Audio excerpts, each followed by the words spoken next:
राधिका हत्याकांड से पूरे देश का दिल दहल चुका था, जिसके बाद आरोपी पिता ने अपना जुर्म कबूल किया था। हालांकि इसके बाद अब कोर्ट में पेशी की गई है। 14 दिन की न्यायिक हिरासत में आरोपी को भेजा गया। राधिका हत्याकांड से जुड़ा इस वक्त का बड़ा अपडेट अब आप तक पहुंचा रहे हैं। राधिका हत्याकांड से जुड़ा बड़ा अपडेट, 14 दिन की न्यायिक हिरासत में आरोपी को भेजा गया है। आरोपी पिता की कोर्ट में पेशी हुई।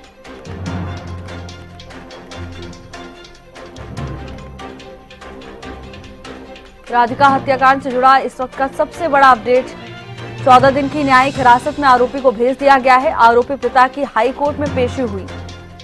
पूछताछ के दौरान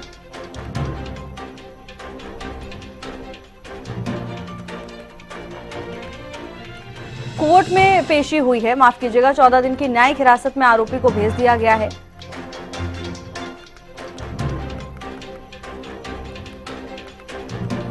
राधिका हत्याकांड से जुड़ा इस वक्त का बड़ा अपडेट, आरोपी पिता की कोर्ट में पेशी हुई है। 14 दिन की न्यायिक हिरासत में आरोपी को भेजा गया।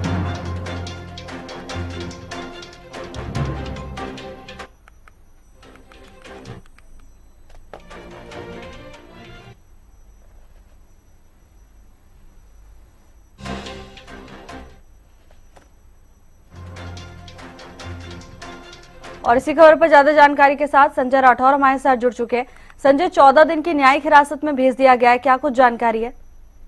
जी बिल्कुल भावना, जिस तरीके से राधिका हत्या के बाद कहीं ना कहीं आरोपी पिता को गुरुग्राम पुलिस ने मौके से ही गिरफ्तार जरूर कर लिया था, लेकिन कल माननीय अदालत में आरोपी दीपक को पेश किया गया था, जहां गुरुग्राम पुलिस के द्वारा 2 दिन का पुलिस रिमांड मांगा था, लेकिन माननीय अदालत ने 1 दिन का पुलिस रिमांड दिया था, जो कि आज पूरा हुआ। और आज गुरुग्राम पुलिस ने एक बार फिर माननीय अदालत में जो आरोपी दीपक है उसको पेश किया, जहां से उसको 14 दिन की न्यायिक हिरासत में भेज दिया। अब ऐसे में गुरुग्राम पुलिस जो राधिका का मोबाइल फोन है और आसपास लगे सीसीटीवी की गहनता से जांच कर रहे हैं, क्योंकि अभी भी एक के बाद एक चीजें सामने निकल के आ रही हैं। जिस तरीके से जब राधिका की हत्या की गई तो उस दौरान कहा जा रहा था कि जो राधिका का पिता है वो कहीं ना कहीं सोशल मीडिया पे जिस तरीके से राधिका रील बनाती थी उससे बेहद नाराज नजर आ रहे थे। तो दूसरी तरफ बात करें, कहीं ना कहीं टेनिस एकेडमी को लेकर विवाद बताया जा रहा था। और अब जिस तरीके से सामने यह है कि राधिका इन्फ्लुएंसर एल्विश यादव की तरह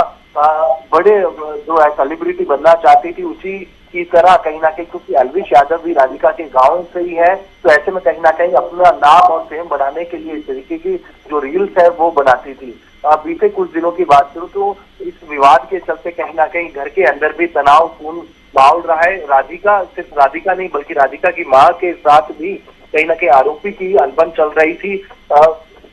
जिस तरीके से राधिका को चाहता था कि वो घर से बाहर ना निकले, टेनिस एकेडमी ना जाए, लेकिन उसके जो पिता है वो उसका साथ देते हुए नजर आती थी। और इसीलिए बीते 15 से 20 दिन से लगातार राधिका की मां लगातार राधिका के साथ टेनिस एकेडमी भी जा रही थी। लेकिन अब ऐसे में राधिका के मोबाइल के अंदर जो सोशल मीडिया अकाउंट थे उनको भी डिलीट कर दिया गया था। देखना ये होगा कि राधिका के मोबाइल के अंदर ऐसी क्या चीजें थी जो कि उसका सोशल मीडिया अकाउंट भी डिलीट कर दिया गया था। जी बिल्कुल संजय, अब देखिए कई खुलासे हो चुके हैं, अब क्या आगे भी कोई बड़ा खुलासा हो सकता है या अब केस को सॉल्व माना जाए?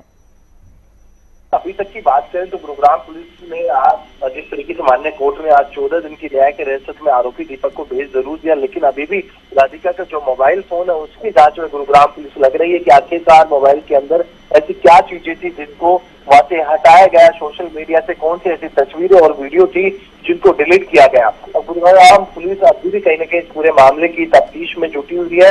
आखिरकार उस मोबाइल के अंदर ऐसा क्या था जो कि वहां से हटाया गया। साइबर सेल की मदद से उस मोबाइल की अभी भी कहीं ना कहीं छानबीन की जा रही है। कुछ चीजें उस मोबाइल के अंदर गुरुग्राम पुलिस के सामने आती है तो कहीं ना कहीं वो चौंकाने वाली भी हो सकती है। जी संजय, आपका बहुत बहुत धन्यवाद तमाम जानकारी के लिए।